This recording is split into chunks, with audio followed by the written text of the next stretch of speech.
Hoy, 11 de julio, celebramos a San Benito, primer fundador de religiosos, año 547. Benito significa bendecido. En 1980, el Santo Padre Juan Pablo II nombró a San Benito como patrono de toda Europa, en el 15 centenario de su nacimiento, porque es el santo que más influencia ha tenido quizá en ese continente, por medio de la comunidad de religiosos que fundó y por medio de sus maravillosos escritos y de sus sabias enseñanzas.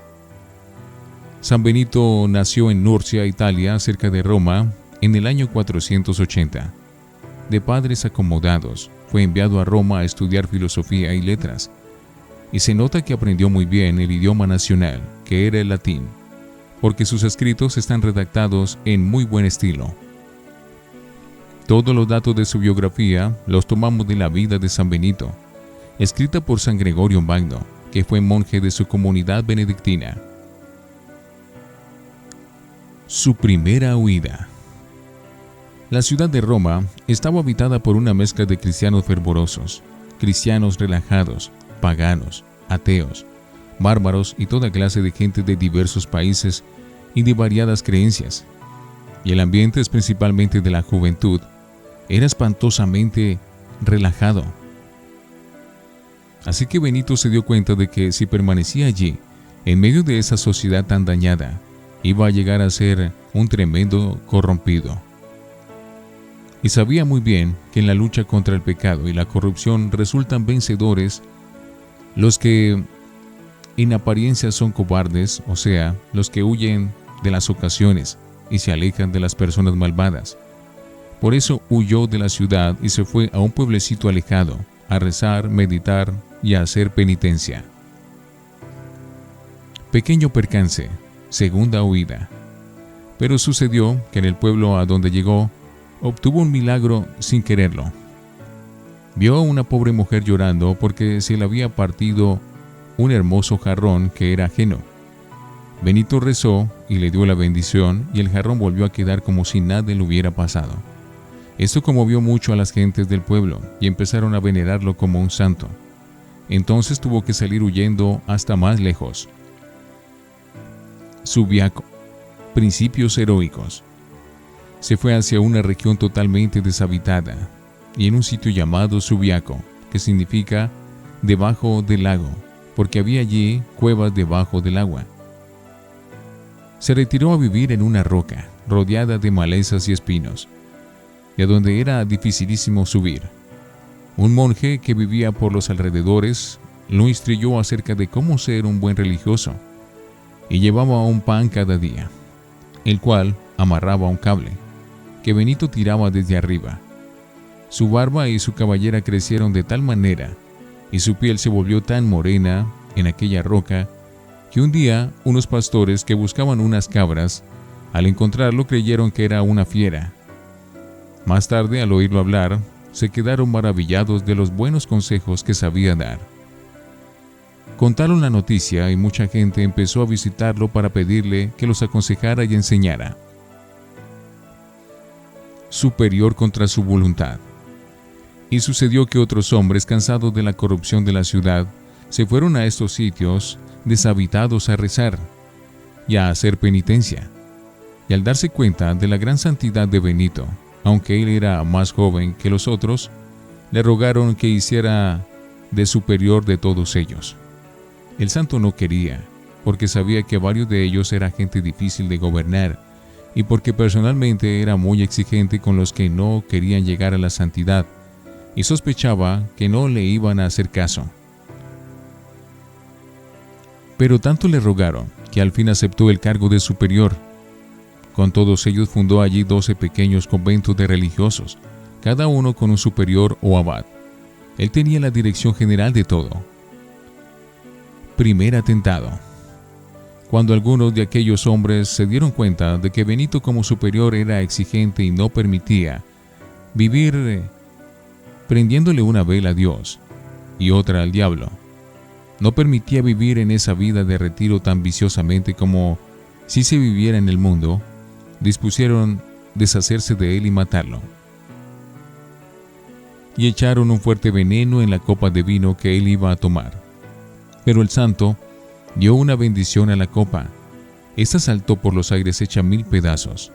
Entonces se dio cuenta de que su vida corría peligro entre aquellos hombres, y renunciando a su cargo, se alejó de allí. Tentaciones terribles. Al joven Benito le llegaron espantosas tentaciones impuras. A su imaginación se le presentaban las escenas más corruptas y le llegaba el recuerdo de cierta mujer que él había visto hace tiempo y sentía toda la fuerza de la pasión. Rezaba y pedía ayuda al cielo, y al fin, cuando sintió que ya iba a consentir, se lanzó contra un matorral lleno de punzantes espinas y se revolcó allí hasta que todo su cuerpo quedó herido y lastimado. Así, mediante esas heridas corporales, logró curar las heridas de su alma y la tentación impura se alejó de él. Su fundación más famosa. Con unos discípulos que le habían sido siempre fieles, San Mauro, San Plácido y otros, se dirigió hacia un monte escarpado llamado Monte Cassino. Allá iba a fundar su famosísima comunidad de benedictinos. Su monasterio de Monte Cassino ha sido famoso durante muchos siglos. En el año 530, después de ayunar y rezar por 40 días, empezó la construcción del convento en la cima del monte. En ese sitio había un templo pagano dedicado a Apolo. Lo hizo derribar y en su lugar construyó una capilla católica. Luego, con sus discípulos, fue evangelizando a todos los paganos que vivían en los alrededores, y enseguida sí empezó a levantar el edificio, del cual por tantos siglos han salido tantos misioneros a llevar la santidad a pueblos y naciones. Milagros a montón. San Gregorio, en su biografía de San Benito, narra muchos hechos interesantes, de entre los cuales vamos a recordar algunos. El muchacho que no sabía nadar. El joven Plácido cayó en un profundo lago y se estaba ahogando. San Benito mandó a su discípulo preferido, Mauro: «Láncese al agua y sálvelo». Mauro se lanzó enseguida y logró sacarlo sano y salvo hasta la orilla. Y al salir del profundo lago se acordó de que había logrado atravesar esas aguas sin saber nadar. La obediencia al santo le había permitido hacer aquel salvamento milagroso. El edificio que se cae. Estando construyendo el monasterio, se vino abajo una enorme pared y sepultó a uno de los discípulos de San Benito.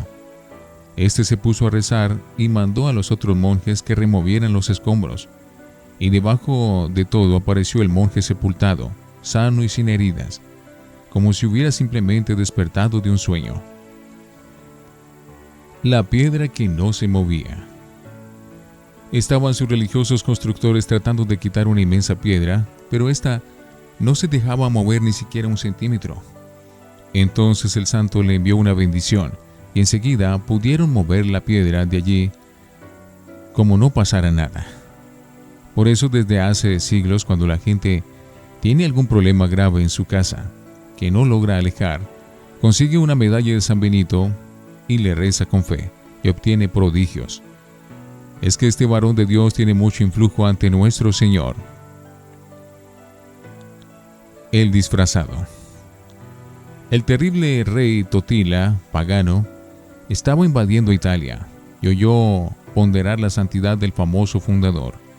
Entonces mandó al jefe de su guardia que se vistiera de rey y fuera con los ministros a presentarse ante el santo, como si él fuera Totila. San Benito apenas lo vio le dijo: «Quítate esos vestidos de rey que no son los tuyos». El otro volvió a contarle al rey lo sucedido y éste se fue a visitarlo con gran respeto.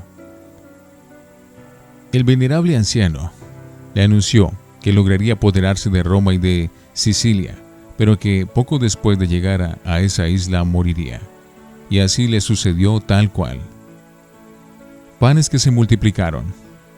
Hubo una gran escasez en esa región y San Benito mandó repartir entre los pobres todo el pan que había en el convento. Solamente dejó 5 panes y los monjes eran muchos. Al verlos aterrados frente a este atrevimiento les dijo: «Ya verán que el Señor no devolverá con la misma generosidad con la que hemos repartido». A la mañana siguiente llegaron a las puertas del monasterio 200 bultos de harina, y nunca se supo quién los envió. Muertes anunciadas. Un día exclamó: «Se murió mi amigo, el obispo de Capua», porque vi que subía al cielo un bello globo luminoso. Al día siguiente vinieron a traer la noticia de la muerte del obispo.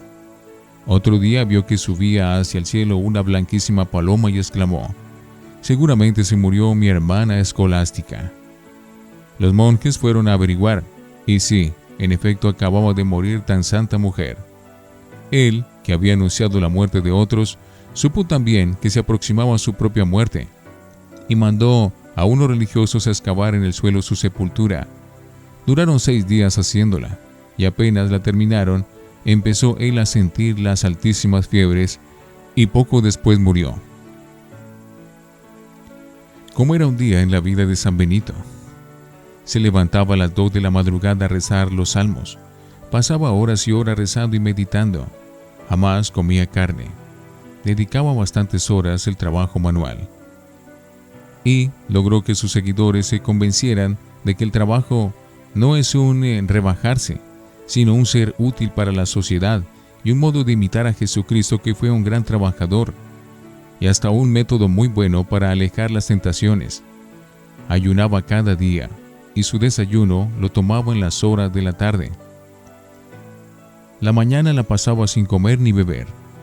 Atendía a todos los que iban a hacer consultas espirituales, que eran muchos, y de vez en cuando se iba por los pueblos de los alrededores, con sus monjes a predicar, a tratar de convertir a los pecadores. Su trato con todos era extremadamente amable y bien educado. Su presencia era venerable. Su reglamento famoso, la Santa Regla. Inspirado por Dios, escribió nuestro santo un reglamento para sus monjes que llamó Santa Regla. En un documento que se ha hecho famoso en todo el mundo y en el cual se han basado los reglamentos de todas las demás comunidades religiosas en la Iglesia Católica. Allí recomienda ciertos detalles como estos. La primera virtud que necesita un religioso, después de la caridad, es la humildad. La casa de Dios es para rezar y no para charlar. Todo superior debe esforzarse por ser amable como un padre bondadoso. El ecónomo o el que administra el dinero no debe humillar a nadie. Nuestro lema debe ser: trabajar y rezar. Cada uno debe esforzarse por ser exquisito y agradable en su trato. Cada comunidad debe ser como una buena familia donde todos se amen. Evite cada individuo todo lo que sea rústico y vulgar. Recuerde lo que decía San Ambrosio: portarse con nobleza es una gran virtud. Y los que vivieron con él afirmaban que todo lo bueno que recomienda en su Santa Regla lo practicaba él en su vida diaria. Con estos principios, su comunidad de benedictinos ha hecho gran bien en todo el mundo en 15 siglos. Morir de pie como los robles. El 21 de marzo del año 547 estaba el santo en la ceremonia del Jueves Santo, cuando se sintió morir. Se apoyó en los brazos de 2 de sus discípulos y, elevando sus ojos hacia el cielo, cumplió una vez más lo que tanto recomendaba a los que lo escuchaban. Hay que tener un deseo inmenso de ir al cielo. Y lanzando un suspiro como de quien obtiene aquello que tanto había anhelado, quedó muerto. 2 de sus monjes estaban lejos de allí rezando, y de pronto vieron una luz esplendorosa que subía hacia los cielos y exclamaron: seguramente es nuestro Padre Benito, que ha volado a la eternidad. Era el momento preciso en el que moría el santo. Que Dios nos envíe muchos maestros como San Benito. Que tan simpático santo nos obtenga del Señor la gracia de ir un día a acompañarlo en la eternidad feliz. Que de tal manera brille ante los demás la luz de vuestro buen ejemplo, que ellos, al ver vuestras buenas obras, glorifiquen al Padre Celestial. Mateo 5:16. Palabra del Señor. Gloria a ti, Señor Jesús. San Benito Abad. Rogad por nosotros.